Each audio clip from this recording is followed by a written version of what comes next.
La tête au carré, carré, carré, carré. La tête au carré, carré, carré. Vos messages, vos réactions sur franceinter.com. La tête au carré. Bonjour à toutes et à tous, toute l'équipe de La Tête au Carré est en route pour une nouvelle émission. Michel Bedos, Chantal Le Montagnier et Sophie Rimbaud. Le dossier est consacré aujourd'hui au lait avec notre invité Thierry Soucard. Bonjour. Bonjour.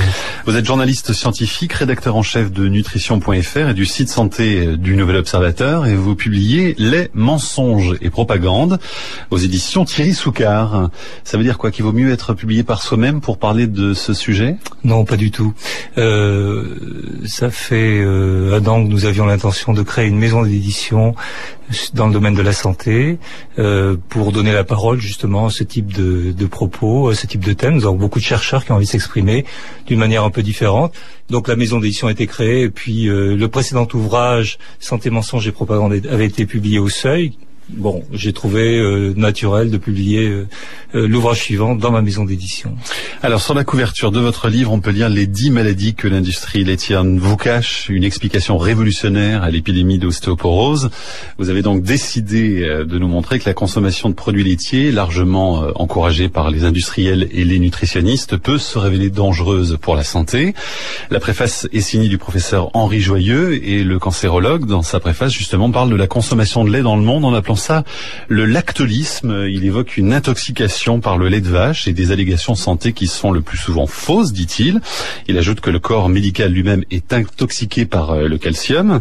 Alors Thierry Soucard, pour résumer, vous nous dites qu'il n'y a pour l'instant aucune preuve scientifique sérieuse qui puisse affirmer que le lait est bon pour la santé. Oui, notamment ce pourquoi il est promu aujourd'hui par les nutritionnistes, par le ministère de la Santé et par l'industrie laitière, c'est-à-dire la prévention d'ostéoporose ou ce qu'on sait des messages pour avoir des os solides. Bon, tout ça, lorsqu'on fait des recommandations de ce type, et là je m'adresse surtout aux nutritionnistes et au ministère de la Santé, il faut qu'on ait un minimum de preuves. On est dans le domaine médical, certes, mais on est aussi dans le domaine de la science.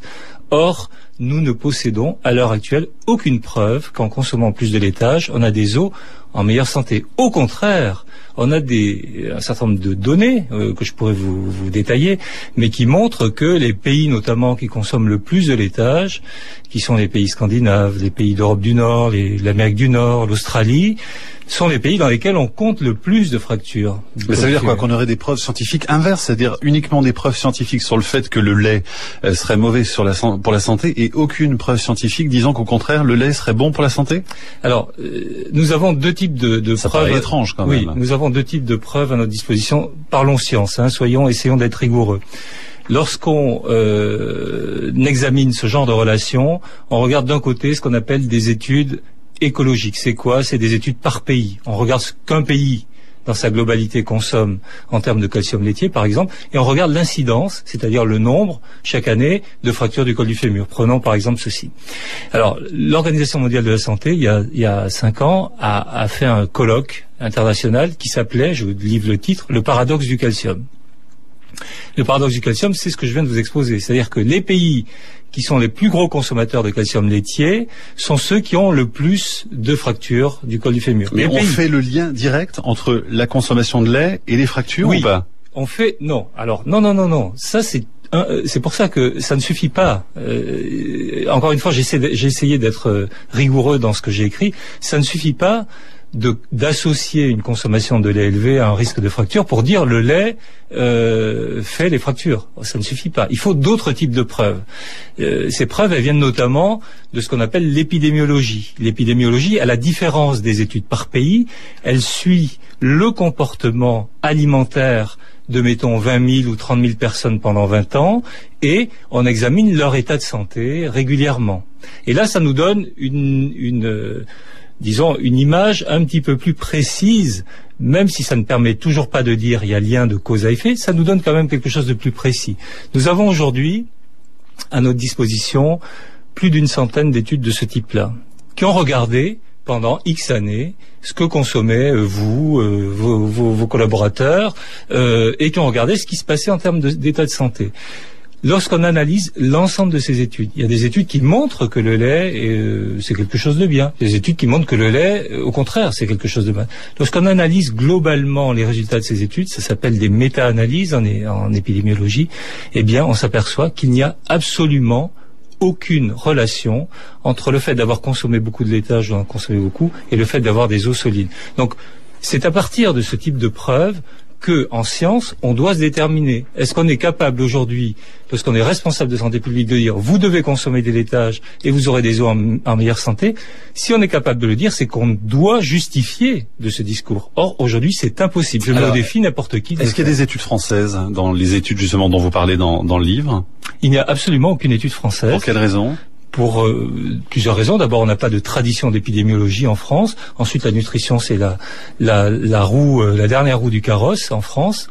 Donc, on ne s'est jamais préoccupé de monter ce type d'études. Donc, que font les experts français, au ministère de la Santé ou à l'Agence française de sécurité sanitaire des aliments? Ils interprètent des résultats qui ont été obtenus dans d'autres pays, notamment aux États-Unis.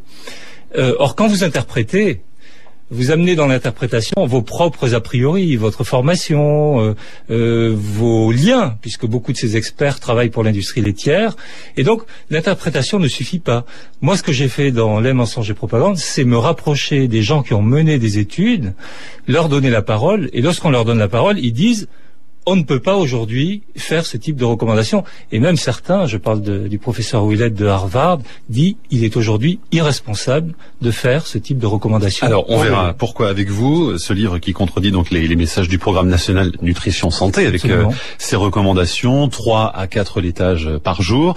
Alors, évidemment, les auditeurs de La Tête au Carré vont pouvoir apporter pourquoi pas la contradiction, vous poser des questions, faire des commentaires sur le site. Alors, juste un premier message de Philippe, le lait venant du sein de la mère est-il également compris dans le lot des mensonges et des propagandes? Non, évidemment non. Nous sommes génétiquement faits pour... nous sommes des mammifères. Hein. Nous sommes génétiquement faits pour prendre le lait de la maman et c'est la meilleure nourriture qui soit pour l'enfant. Simplement, notre espèce, celle des primates, chez tous les primates et chez tous les mammifères, la consommation de lait s'arrête. Pour l'homme, c'est à l'âge de 3-4 ans, traditionnellement. Donc, pousser cette consommation en utilisant le lait, qui est un aliment biologique très particulier, qui est destiné à la croissance, et faire comme nous l'avons fait, et l'introduire dans notre alimentation à dose très élevée, eh bien, c'est peut-être un peu ouvrir une boîte de Pandore. Thierry Soucard, vous restez avec nous, vous êtes l'invité de La Tête au Carré. Je reçois cet après-midi Thierry Soucard autour d'un livre Les mensonges et propagande. Vous êtes journaliste scientifique et ce livre dénonce le lobby laitier, les nutritionnistes qui nous encouragent selon vous à consommer trop de produits laitiers, ces produits qui seraient du coup responsables de maladies chroniques au lieu de préserver notre santé. À quel moment, Thierry Soucard, vous avez commencé à nourrir des doutes sérieux sur le caractère indispensable des laitages? Pendant plusieurs années, j'ai fait comme mes confrères, c'est-à-dire que j'ai relayé le message que j'entendais. Et puis, lorsqu'il y a une dizaine d'années, je me suis rapproché des gens de Harvard, l'université de Harvard, qui est la plus grosse équipe de nutrition au monde. Et c'est là que j'ai commencé à ouvrir les yeux, parce qu'ils étaient en train de publier des données portant sur plusieurs dizaines de milliers de personnes, qui vraiment remettaient en cause ce que je disais et ce que j'avais lu jusqu'à présent. Et ces discussions, elles se sont multipliées ces dernières années. D'ailleurs, les 2 derniers livres que j'ai écrits, je les ai écrits avec leur collaboration. Ce livre a été écrit avec la collaboration de toute l'équipe de Harvard. Et là, on s'aperçoit qu'il y a un fossé énorme entre ce qu'on entend dans les congrès en tant que journaliste scientifique, ou ce qu'on entend de la part des chercheurs, et ce qu'on lit ensuite, et ce qu'on entend de la part des nutritionnistes. Et moi, mon rôle, c'est quand même de dire au public, voilà ce dont je suis le réceptacle en quelque sorte, et voilà ce qu'on dit dans les congrès qui ne franchit jamais les portes des congrès. Alors quelques chiffres d'abord que vous donnez. L'industrie laitière représente 20% du chiffre d'affaires des industries agroalimentaires françaises. Elle emploie directement 180 000 personnes. C'est également le premier annonceur publicitaire de l'agroalimentaire. Oui, et il faut savoir que l'industrie agroalimentaire en France, l'industrie agroalimentaire française, c'est la deuxième industrie agroalimentaire en termes de chiffre d'affaires au monde, après l'industrie agroalimentaire américaine. C'est énorme. Comment voulez-vous que des messages nutritionnels échappent à ce poids économique? C'est impossible. C'est 140 milliards d'euros. Alors comment le lait